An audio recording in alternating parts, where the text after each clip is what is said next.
পশ্চিমবঙ্গের শিক্ষক নিয়োগ ও চাকরি বাতিল ঘিরে ফের উত্তাল আইনি লড়াইয়ের ময়দান।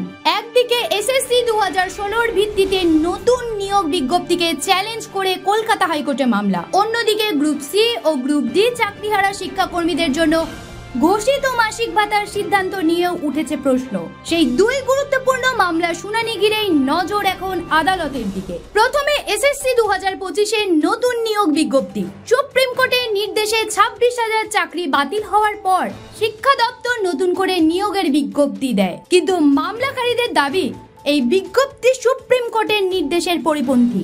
2016 সালের পরীক্ষার্থীদের মধ্য থেকেই নিয়োগ হওয়ার কথা থাকলেও নতুন বিজ্ঞপ্তি সেই নির্দেশ মানেননি। বিচারপতি সৌগত ভট্টাচার্যের এজলাসে মামলার শুনানির আবেদন জানানো হয়। তিনি আগামী জুলাই মাসে শুনানির আশ্বাস দিলেও মামলাকারীরা হতাশ। তাদের দাবি প্রায় 44,000 শূন্য পদে নতুনভাবে নিয়োগ হলে তা 2016 সালের বিধি মেনেই করতে হবে।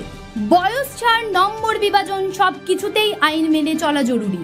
এই মামলায় মুখ্য ভূমিকা নিচ্ছেন বহু চাকরি হারানো পরীক্ষার্থী এবং তাদের আইনি প্রতিনিধি। তাদের বক্তব্য স্পষ্ট, ন্যায় না পেলে আন্দোলন চলবে। এর মাঝেই আরেক বিতর্কিত সিদ্ধান্ত ঘিরে আইনি প্রশ্ন উঠেছে কলকাতা হাইকোর্টে। গ্রুপ সি ও গ্রুপ ডি চাকরি খারিজ হওয়া কর্মীদের জন্য ভাতা ঘোষণাকে কেন্দ্র করে দায়ের হয়েছে মামলা। সোমবার বিচারপতি অমৃতা সিনহার এজলাসে সেই মামলার শুনানি হয়। মুখ্যমন্ত্রী মমতা বন্দ্যোপাধ্যায় ঘোষণা করেছিলেন West Bengal livelihood and social security fund তৈরি করে মাসে গ্রুপ সি কর্মীদের 25,000 টাকা এবং গ্রুপ ডি কর্মীদের 20,000 টাকা দেওয়া হবে, কিন্তু সেই সিদ্ধান্তকে চ্যালেঞ্জ করেন সিনিয়র আইনজীবী বিকাশ রঞ্জন ভট্টাচার্য। তার যুক্তি, সুপ্রিম কোর্ট বেআইনি নিয়োগ বলে এই চাকরি বাতিল করেছে, তবে সেই বাতিলকৃত নিয়োগের পর সরকারি টাকা দিয়ে ভাতা দেওয়া সাংবিধানিকভাবে প্রশ্নবিদ্ধ।